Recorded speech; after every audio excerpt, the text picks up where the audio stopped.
धनम लब्ध्वा चापरम लाभम मन्यते नाधिकम। ततः मनुष्य को जो सुख प्राप्त है उससे अधिक सुख दिखता है तो वह उसके लोभ में आकर विचलित हो जाता है। जैसे किसी को 1 घंटे के 100 रुपये मिलते हैं, अगर उतने ही समय में दूसरी जगह उससे अधिक रुपये मिलते हो तो वह 100 रुपयों की स्थिति से विचलित हो जाएगा और 1000 रुपयों की स्थिति में चला जाएगा। निद्रा, आलस्य और प्रमाद का तामस सुख प्राप्त होने पर भी जब विषयजन्य सुख ज़्यादा अच्छा लगता है, उसमें अधिक सुख मालूम देता है, तब मनुष्य तामस सुख को छोड़कर विषयजन्य सुख की तरह लपक कर चला जाता है। ऐसे ही जब वह विषयजन्य सुख से ऊंचा उठता है तब वह सात्विक सुख के लिए विचलित हो जाता है, और जब सात्विक सुख से भी ऊंचा उठता है तब आत्यांतिक सुख के लिए विचलित हो जाता है। परंतु जब आत्यांतिक सुख के लिए विचलित हो जाता परंतु जब आत्यांतिक सुख प्राप्त हो जाता है तो फिर वह उससे विचलित नहीं होता, क्योंकि आत्यंतिक सुख से बढ़कर दूसरा कोई सुख, कोई लाभ है ही नहीं। आत्यंतिक सुख में सुख की हद हो जाती है। ध्यान योगी को जब ऐसा सुख मिल जाता है तो फिर वह इस सुख से विचलित हो ही कैसे सकता है। यस्मिन् स्थितो न दुखेन गुरुणापि विचाल्येत। विचलित होने का दूसरा कारण है कि लाभ तो अधिक होता है पर साथ में महान दुख हो तो मनुष्य उस लाभ से विचलित हो जाता है। जैसे 1000 रुपये मिलते हो पर साथ में प्राणों का भी खतरा हो तो मनुष्य 1000 रुपयों को छोड़ देता है। ऐसे मनुष्य जिस किसी स्थिति में स्थित होता है वहाँ कोई भयंकर आफत आ जाती है तो मनुष्य उस स्थिति को छोड़ देता है। परंतु यहाँ श्री भगवान कहते हैं कि अत्यंतिक सुख में स्थित होने पर योगी बड़े से बड़े दुख से भी विचलित नहीं किया जा सकता। हमने सुना है भारत में एक बंदा वैरागी हुए, गुरु गोविंद सिंह जी के सहयोगी, सिखों के विज्ञ में हिंदू और मुस्लिमों की जो लड़ाइयाँ होती थी उसमें सिखों के पक्ष से वो लड़ते थे। वो बड़े उच्च कोटि के योद्धा थे, आत्म ज्ञानी थे।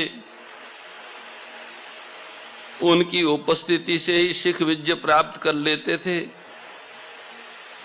उनको लोग 2 अवस्थाओं में देखते थे, या तो वे घोड़ा पे चढ़कर युद्ध करते हो अथवा किसी ऊंचे पहाड़ पे या टीले में बैठ के ध्यान करते हो। 2 अवस्थाओं में ही लोग उनके दर्शन करते थे। मुगलों को जब पता लगा कि सिखों के विजय के पीछे बंदा बैरागी नाम का कोई योद्धा है तो उन्होंने सिखों को कहा कि हमारी लड़ाई, हमारा वैर सिखों से नहीं है, हमारा वैर वैरागियों से है। जो कमजोर लोग थे बंदा वैरागी के स्वरूप को, उनके लक्ष्य को, सिद्धांत को नहीं समझते थे, ऐसे सिखों ने बंदा वैरागी का साथ छोड़ दिया। पर जो उनको जानते थे, उनकी निष्ठा और उनके लक्ष्य को समझते थे, उन सिखों ने उनका साथ नहीं छोड़ा। फिर भी मुगलों ने सिखों और वैरागियों का ये भेद डाल के और बंदा वैरागी पर हमला किया।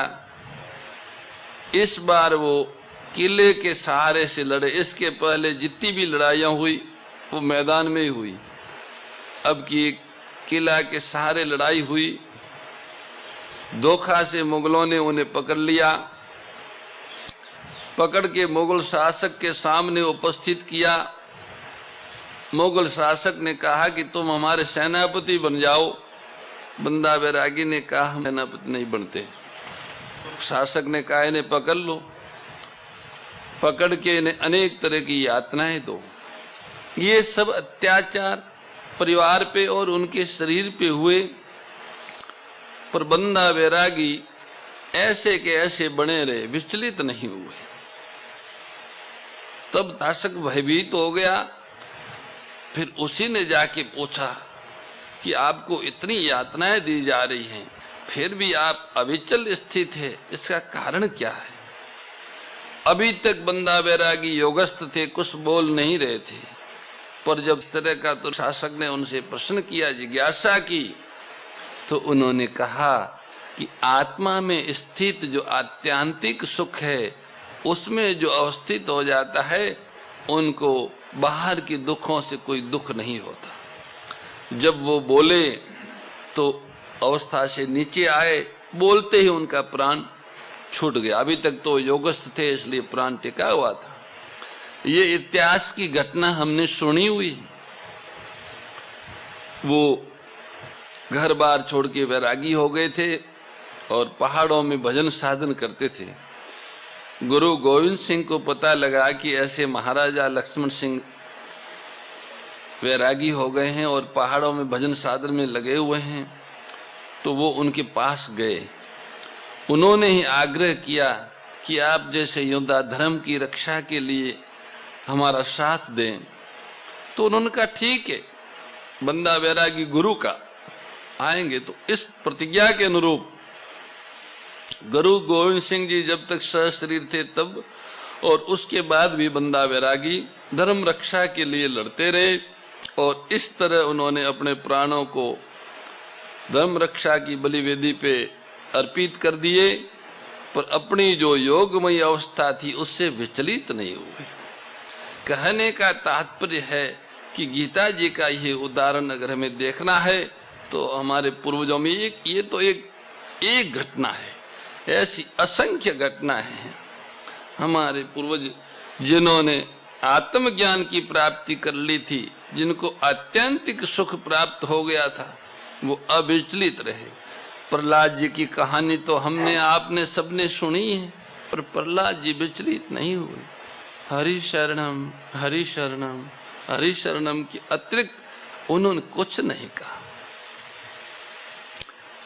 तो वास्तव में जो सत्य है, उस सत्य स्वरूप में स्थित होने के बाद असत्य प्रभावित नहीं कर सकता उस साधक को। ऐसे अनेक प्रमाण हमारे सत्य साहित्य में और इतिहास में है। भगवत प्राप्त पुरुष आत्यंतिक सुख की जिसे अनुभूति होगी, वह विचलित क्यों नहीं किया जा सकता है? कारण कि जितने भी दुख आते हैं वे सभी प्रकृति के राज्य में, शरीर इंद्रियां मन बुद्धि में ही आते हैं, जबकि वो आत्यंतिक सुख स्वरूप बोध प्रकृति से अतीत तत्व है।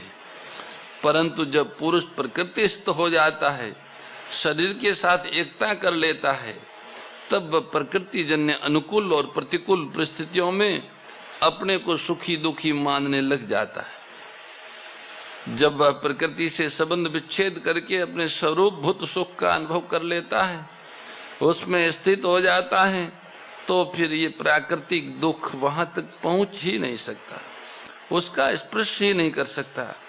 इसलिए शरीर में कितनी ही आफत आने पर भी वह अपनी स्थिति से विचलित नहीं किया जा सकता।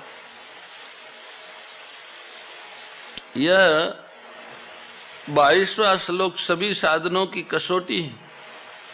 कर्म योग, ज्ञान योग, ध्यान योग, भक्ति योग आदि किसी भी साधन से ये कसौटी प्राप्त होनी चाहिए। अपनी स्थिति समझने के लिए श्लोक साधक के लिए बहुत उपयोगी है। जीव मात्र का ध्येय यही रहता है कि मेरा दुख मिट जाए और सुख मिल जाए। अतः इस श्लोक में वर्णित स्थिति साधक मात्र को प्राप्त करनी चाहिए, अन्यथा उसकी साधना पूर्ण नहीं हुई। साधक बीच में अटक न जाए, अपनी अधूरी स्थिति को पूर्ण न मान ले, इसके लिए उसको ये श्लोक सामने रखना चाहिए, जिसमें लाभ का तो अंत नहीं और दुख का लेश भी नहीं। ऐसा दुर्लभ पद मनुष्य मात्र को मिल सकता है। परंतु वह भोग और संग्रह में लगकर कितना अनर्थ कर लेता है। ऐसा दुर्लभ पद जिस मनुष्य शरीर के द्वारा प्राप्त होता है, उस शरीर को भोग और संग्रह में लगा के बेअर्थ ही नष्ट कर देता है।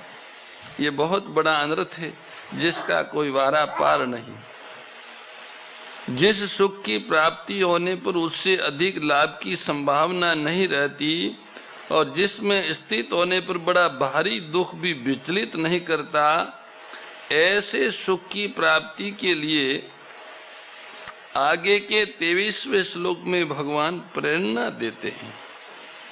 तम विद्या दुख संयोग वियोग योग संगीतम।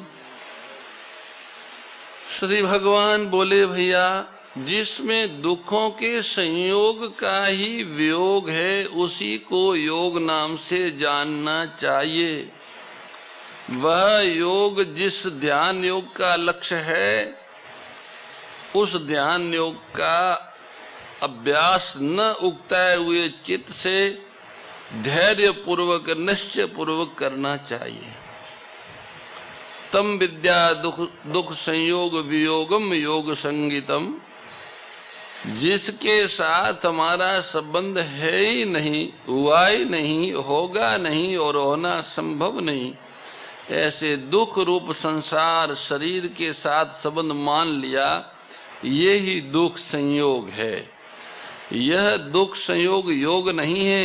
अगर ये योग होता, संसार के साथ हमारा नित्य संबंध होता, तो इस दुख संयोग का कभी वियोग नहीं होता, संबंध विच्छेद नहीं होता, परंतु बोध होने पर उसका वियोग हो जाता है। इससे सिद्ध होता है कि दुख संयोग केवल हमारा माना हुआ है, हमारा बनाया हुआ है, स्वाभाविक नहीं है। इससे कितनी ही दृढ़ता से संयोग मान ले और कितने ही लंबे काल तक संयोग मान ले, तो भी इसका कभी संयोग नहीं हो सकता। अतः हम इस माने हुए आगंतुक दुख संयोग का वियोग कर सकते हैं। इस दुख संयोग शरीर संसार का वियोग करते ही स्वाभाविक योग की प्राप्ति हो जाती है। आत्म स्वरूप के साथ हमारा जो नित्य योग है, उसकी हमें अनुभूति हो जाती है। स्वरूप के साथ नित्य योग को ही यहाँ पे योग समझना चाहिए।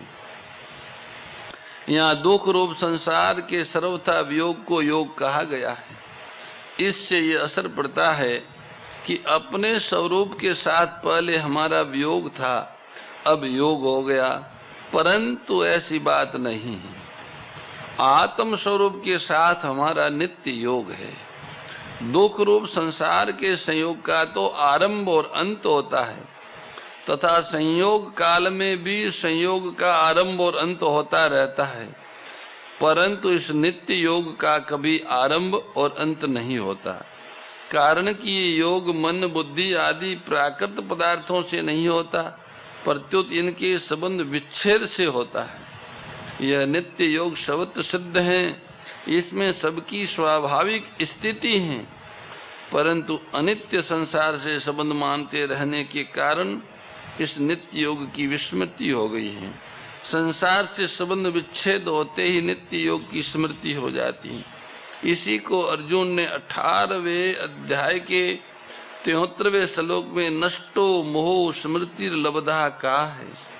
अतः यह योग नया न हुआ, नया नहीं हुआ, परंतु जो नित्य योग है उसी की अनुभूति है।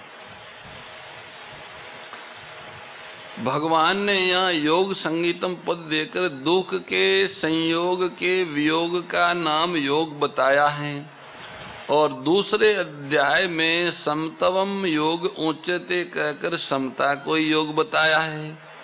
यहाँ साध्य रूप समता का वर्णन है और दूसरे अध्याय में साधन रूप समता का वर्णन है। ये दोनों बातें तत्वत एक ही है, क्योंकि साधन रूप समता ही अंत में साध्य रूप समता में परिणत हो जाती है।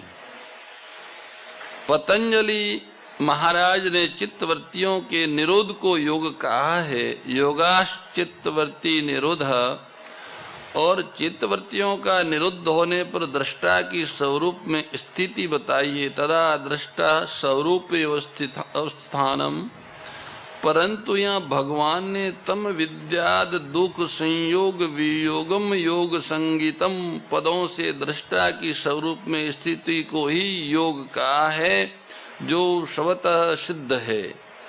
यहाँ तम कहने का क्या तात्पर्य है? 18वें श्लोक में योगी के लक्षण बताकर 19वें श्लोक में दीपक के दृष्टांत से उसके अंतःकरण की स्थिति का वर्णन किया गया। उस ध्यान योगी का चित्त जिस अवस्था में उपराम हो जाता है उसका संकेत 20वें श्लोक के पूर्वार्ध में यत्र पद से किया, और जब उस योगी की स्थिति परमात्मा में हो जाती है उसका संकेत श्लोक के उत्तरार्ध में यत्र पद से किया। 21वें श्लोक के पूर्वार्ध में यत् पद से उस योगी के आत्यंतिक सुख की महिमा कही और उत्तरार्ध में यत्र पद से उसकी अवस्था का संकेत किया। 22वें श्लोक के पूर्वार्ध में यम पद से उस योगी के लाभ का वर्णन किया और उसके उत्तरार्ध में उसी लाभ को यस्मिन पद से कहा।